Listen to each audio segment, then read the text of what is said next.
It's the Dressman Show. I am someone who is getting very close to their 40s. I'm 38. My name is Giovanni Dominguez. The thing is, I feel that I want to become an artist, get a career in art, but I also feel that I might be too old at this point in my life. I want to see, what do you guys think? And is this still a good age? Are you never too old? But please let me know what you think. Bye. Someone asked us this question at our Comic-Con panel. Yeah. It's a common question. It is. But it usually comes from people over 30. Over 30, yeah. Nah, sometimes there's people in their 20s that are like, oh man, I know this kid who's way better than me and he's 17. Yeah. And they feel they're comparing themselves to someone who's younger and better. Yeah. And because of that, they think that they're too old. But I mean, if you're a 15-year-old and your 8-year-old brother or sister is better than you, you're probably going to think you're too old. Yeah. You know, it's just it's a feeling of inadequacy. Yeah, it's relative, and it's also a competitive model, I think, that contributes to this, is that if someone's that young and that good, that means how could I ever shine a light as bright? And the competitive model has its advantages, but it's also got bad things about it. And the worst thing about it is that it fosters energy that can get you into this position of doubt when you might say, I want to do it because I want to do it. I want to see how good I can get. It's a whole different energy. The exploration, discovery, let me see how good I am. Let's dig for treasure. Even if we don't find anything, we're going to enjoy digging. Yeah. He probably has a career doing something else. Mm-hmm. And I guess it always depends on the person's situation. Mm-hmm. Can you do both? You know, can you make that transition very slowly over 10 years, where you're working on improving your skills and drawing and just enjoying that, enjoying the fact that you're able to draw and support yourself with this other job that you have, and not have the pressure like a lot of young people do, where they come out of college and they don't have another career to fall back on. They have the pressure to make art work, right? That's a totally other thing that he doesn't have to think about. That's right. There's no stakes. Yeah.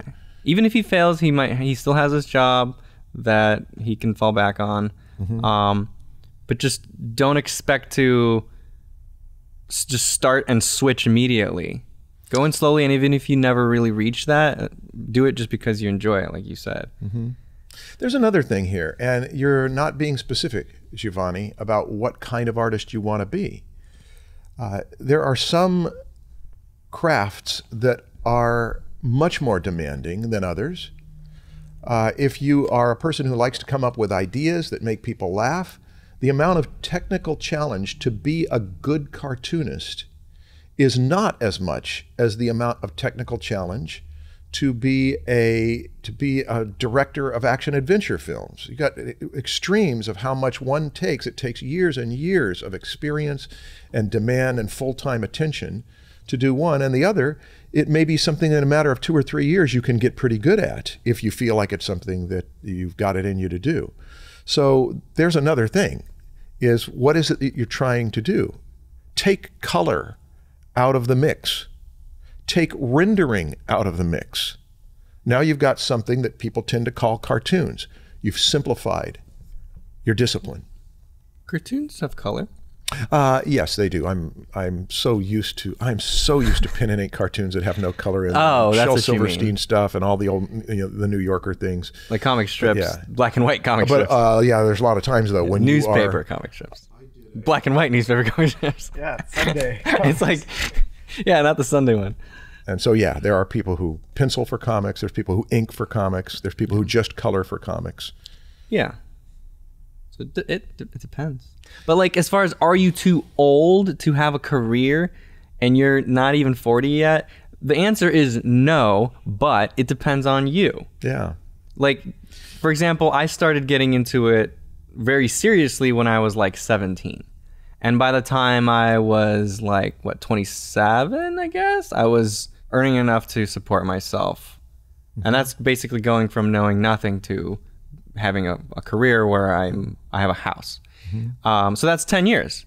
So if you're able to put in the same amount of effort into it, you could, by the time you're 40 something, you could be a professional. Yeah. You could. But it's, again, right, but it depends. It's entirely dependent on you, Giovanni. You are in midlife crisis. And midlife crisis is where you recognize that this movie is over halfway finished. And the pressure that happens to do the thing that I want to do surges up naturally. And you've got that happening. You're questioning it right now. And you may have it surge enough to where you say, I'm going to ride this wave. There will always be the setbacks. There's going to be all the difficulties that anybody goes through at any age. But if you want it enough, that's what I think it is more dependent on than anything else. It's desire. And you could do it even faster. I mean, there's people that they start getting into it very seriously in college. Yeah. And then 4 years in, they're really good and they get hired right out of school. And that only took them 4 years, maybe even less.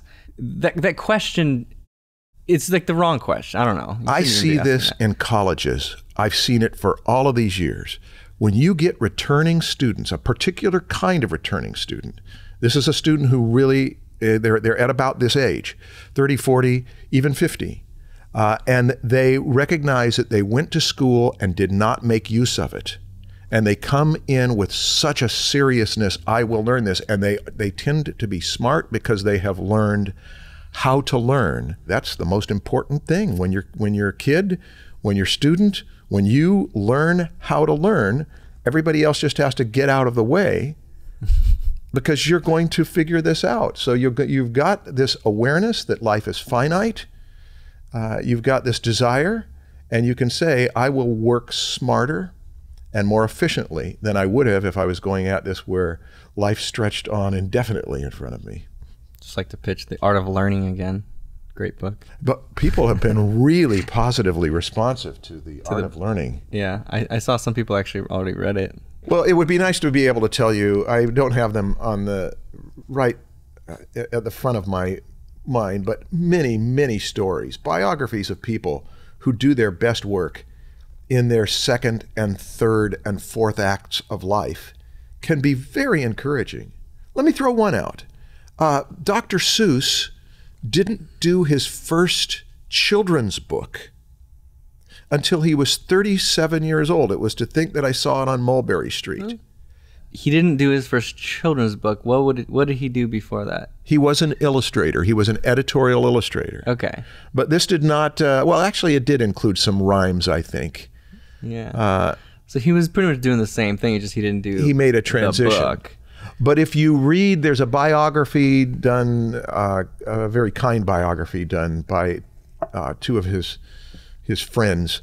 He went into doing children's book illustration as a sacrifice. He had to turn down money. He had to turn down other things. It was not the kind of thing everybody wanted to get into at the time. But he made the transition, and the first book did not sell well enough to where he could make his living on it. It sold a little bit, but he didn't have The Cat in the Hat, I think, was at about the age of 50 that one went ballistic, and he became so famous. But there are many other stories of people who, in their later decisions, they find sometimes it's good to look at the stuff that you've been doing up to this point and see which ones of these skills that I already have contribute to this. Yeah. Learning how to draw and paint is a lot like sports in the way, the discipline it takes and the repetition and all that to get good. You know, with sports, you have to be young pretty much to perform at a peak level. But with art, you don't. It's not completely dependent on your body. It's mostly dependent on your mind. And so if your mind can stay sharp and through your 80s and 90s or whatever, you could be a professional artist when you're 90. Yeah. So if you're only 30 something, that's a lot of years. Yeah. Giovanni, adopt old people who are on new journeys and doing well as your role models. Yeah. Low-doo-doo-doo-doo, low-doo-doo-doo-doo.